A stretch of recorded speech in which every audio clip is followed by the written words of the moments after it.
আসসালামু আলাইকুম সবাইকে। আমরা অনেকদিন পরে আবার আমাদের মাছের খাবার ভিডিও দিতেছি। তো এই জায়গায় আমরা কই মাছের খাবার দিতেছি।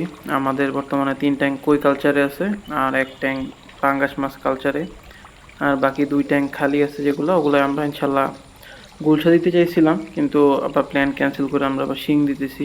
ইনশাল্লাহ খুব শীঘ্রই হয়তো ঈদের আগেই শিংয়ের পোনা চলে আসবে। আর গুলশার পোনাটা আমরা পাইতেছি না আশেপাশে, ওই কারণে আমরা পরে স্কিপ করছি যে না, গুলশার পোনা যখন বেশি অ্যাভেলেবেল হবে তখন দিব। তো এই জায়গায় বর্তমানে আমাদের কই মাছে প্রায় ৭৫ কেজি খাবার যাইতেছে। তো যার ফলে কিছুদিন আগে আমাদের পানি নষ্ট হয়ে গেছিলো, আমরা ভিডিও দিছিলাম। তো এখন খাবার কিছুটা আমরা কমাইছি। তো আগে যে জায়গায় ৭৫ কেজি দিতাম, ওই জায়গায় এখন ৩ ট্যাঙ্কে আমরা ৫০ কেজির মতো খাবার দিতেছি। মাঝে মাঝে আরও কমাই দিই, কারণ আমরা আমরা সিপির কই স্টার্টার যে খাবারটা ৩৩% প্রোটিন, এই খাবারটা দেই।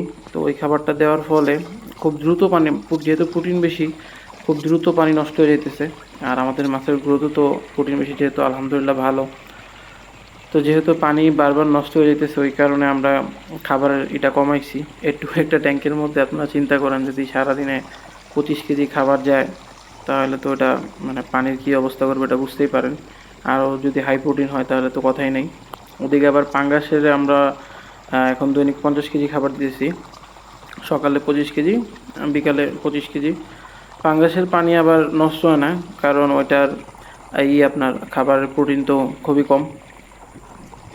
তো ওই কারণেই যে আপনারা চেষ্টা করবেন যে খাবার আর পানির কোয়ালিটিটা যাতে মানে মোটামুটি মেনটেন করে দেওয়ার চেষ্টা করবেন। অনেক সময় দেখা যায় বেশি মানে মাছ তো বেশি খাবে, কিন্তু বেশি খাওয়াতে যায় যারা বায়োফ্লক করেন, আপনারা যারা জেনুইন করতেছেন তারা এই প্রবলেমটায় পড়ছেন। অতিরিক্ত খাবার যাওয়ার ফলে এই পানি ঠিক রাখা খুব কষ্ট হয়ে যেতেছে আমাদের নিয়ে। আমরা এত বছর ধরে করে আমরা নিজেরাই পারতেছি না। তো এই জায়গায় আমরা করছি, এই এটা পাঙ্গাসের ট্যাঙ্ক।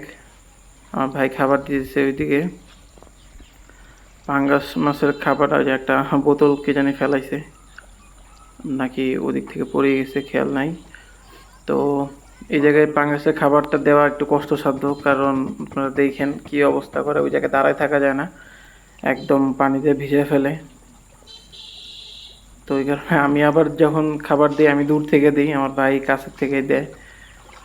তো এই যে ওদেরই লাফালাফি শুরু হয়েছে। তো পাঙ্গাসের খাবার দেওয়ার এটা ভাই, এটা অসাধারণ লাগে, দেখতেই ভাল লাগে। মাছ প্রফিটেবল কেমন কি সেটা বিষয় না, কিন্তু মাছগুলোর খাবার দেওয়ার যে একটা মজার দৃশ্য, এটা দেখতে খুব ভালো লাগে আমাদের। আর দেখতেছি পাঙ্গাসের রেজাল্টটা শেষ অবধি কী হয়। এখন আলহামদুলিল্লাহ 2 কেজি আছে, আর কই আমাদের আলহামদুলিল্লাহ 30টার নিচে নেমে গেছে। তো আমরা হয়তো ঈদের আগে আরেকটা ওয়েট দিব, তখন ইনশাল্লাহ আপনাদের জানাই দিব যে কই মাছের বর্তমান আমাদের গ্রোথ কী। তো কই মাছটা নিয়ে আলহামদুলিল্লাহ আমরা অনেক আশাবাদী, দেখা যাক সামনে কি হয়। তো এটা আমাদের 6 নম্বর ট্যাঙ্ক, এই জায়গায় এখন কইয়ের খাবার দিবে। তো এটা মনে মাছ একটু কম আছে আমার মনে হয় আর কি, আমি এখনো জানি না, এটা পরে বোঝা যাবে। কিন্তু খাবার একটু কম খায় এটাতে, মানে স্লো খায়, কম খায় না, একটু স্লো খায় এই। তো ওই কারণেই মনে হয় যে একটু হয়তো মাছের কোয়ান্টিটি কম থাকতে পারে। তো আজকে এই পর্যন্তই, সামনে ইনশাল্লাহ আরও ইনফরমেশন দিব। তো আমাদের জন্য দোয়া করবেন। আল্লাহ হাফেজ।